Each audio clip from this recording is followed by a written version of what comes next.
네, 반갑습니다. 저는 에클에서 내신 수업 진행하고 있는 이도라고 하고요.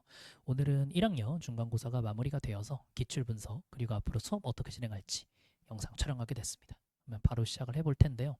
일단 제재는 작년이랑 거의 비슷합니다. 뭐 모의고사 제재야 당연히 바뀌었지만 모의고사가 어느 정도 분량이 나온다는 완전히 똑같았고요. 문법 같지만 이제 문학제재가 약간 달랐습니다. 이제 문학제재 같은 경우에는 작년에는 교수갈래인 선의를 믿는 것의 어려움에 대해서 언급을 했다면 올해는 선의를 믿는 것의 어려움에 대해서 이야기를 했다면 작년 같은 경우에는 서사갈래 엇박자 D가 나왔거든요. 이게 중간기말 범위가 그냥 단순히 바뀐 것 같고 막 크게 달라질 건 없습니다만 난도가 완전 역대급이었습니다. 그래서 80점대 학생도 과에서 찾아보기 힘들고요. 그래서 미술과 같은 경우에는 80점대 초반이 1등급일 것 같고 나머지 과는 아마 70점대 후반 더 내려갈 수도 있을 것 같다는 생각을 합니다. 네, 여기 나와 있는 게 이제 좀 난도 높은 문제들인데요. 일단 3번 문제부터 보시면 슬슬 이제 언급하지 않은 외부 작품이 문제 등장을 하기 시작을 합니다. 그래서 어, 본문에 나와 있는 내용이 의인법이라는 걸 끄집어내는 건 아마 누구나 했을 거라고 생각을 합니다. 근데 문제는 보기에서 의인법이 안 드러나는 걸 찾기가 좀 어려웠다는 거죠. 예, 앞뒤 문제도 많이 헷갈리는 부분이 있었기 때문에 좀 그런 게 있었고요.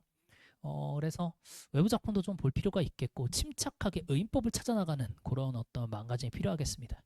그럼 가운데 나와 있는 건 이제 이것도 문학인데요. 수라인데 밀도가 되게 높았고요. 그리고 대간이 헷갈렸습니다. 이번에 좀 많이 헷갈리긴 했고 우리가 기존에 알고 있는 개념 뭐 플러스 알파로 좀 더 뭐랄까 어려운 말로 바꿨을 때 내가 기존에 알고 있는 이 소리를 하는 것이구나 라는 생각을 하는 그런 문제들이 많았다. 아마 이런 경향은 뭐 기말 때야 지금보다 조금 더 쉽겠습니다만 점점 더 심해질 거라고 생각합니다. 마지막으로 문법입니다. 뭐 외부 작품이라고 하긴 뭐하고요. 여승이 출제가 됐는데 이 여승 안에 있는 어떤 부분의 의문 변동이 어떻게 일어났느냐 요거를 묻는 거라 뭐 여승이 출제됐다고 말하기엔 좀 모호한 부분이 있습니다만 문법도 두 번, 세 번 꼬아서 냈습니다. 작년 기출도 사실 쉬운 편은 아니었는데 더 어렵게 냈고요.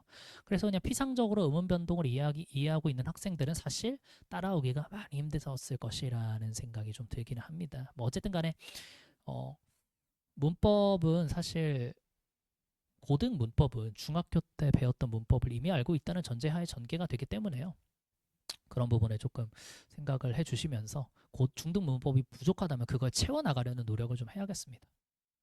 그래서 이제 경향에 대해서 말씀을 드리면 문학은 개념어가 되게 많이 활용이 됐고요. 개념을 되게 중요하게 생각합니다. 좋아하고 그리고 작년도 그렇고 올해도 그렇고 교과 지문이랑 외부 지문이랑 1대1로 대응해서 출제를 했습니다. 이게 교과 지문만 내면 낼 거리가 많이 없고 변별을 하기도 어렵기 때문에 제가 시험 전날에도 요거는 강조를 한 부분입니다. 어, 교과 범위랑 외부 시 이거 공통점과 차이점 파악하고 들어가라고요. 물론 이걸 파악하고 들어갔어도 시험은 아니었습니다만 나올 거라는 예측은 가능했습니다. 그리고 처음 보는 외부 작품 선제 출제했다. 이거 아까도 말씀드렸죠. 물론 표현 방법을 끄집어내는 용도로서 한정되긴 합니다만 그래도 아이들의 좀 침착함을 좀 흐린다? 이런 맥락이 좀 있겠습니다. 비문학입니다. 비문학은 상대적으로 좀 평이했습니다. 이 보기 문제는 거의 나올 게 확정이기 때문에 달달달달 숙지를 하고 암기를 시켰고요. 보기 문제는 비슷하게 나온 편이고 그래서 평이한 편이었다고 생각합니다. 문법 같은 경우는 난도가 많이 높았습니다. 문법 개념, 중등 개념, 고등 개념, 자유자재로 조금 왔다 갔다 할 필요가 있겠습니다. 그래서 1등급 컷은 과마다 다르겠습니다만 7후에서 8초 정도 될 것 같습니다.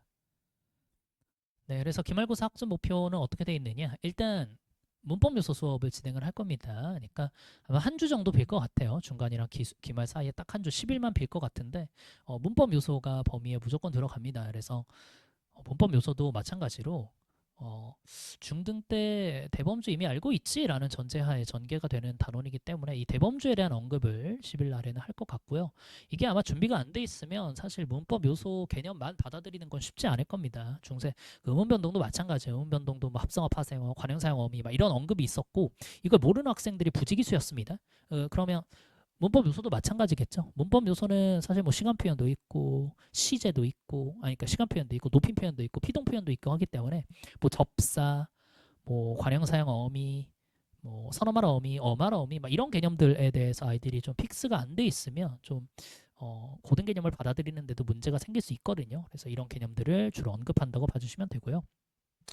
네, 그래서 자체 교재로 당연히 수업이 진행이 되고 이게 이제 자체 교재입니다. 보시면 교과 내용 그리고 좀 더 어려운 내용이랑 기출까지 다 짬뽕해서 교재 만들었다고 봐주시면 되고요.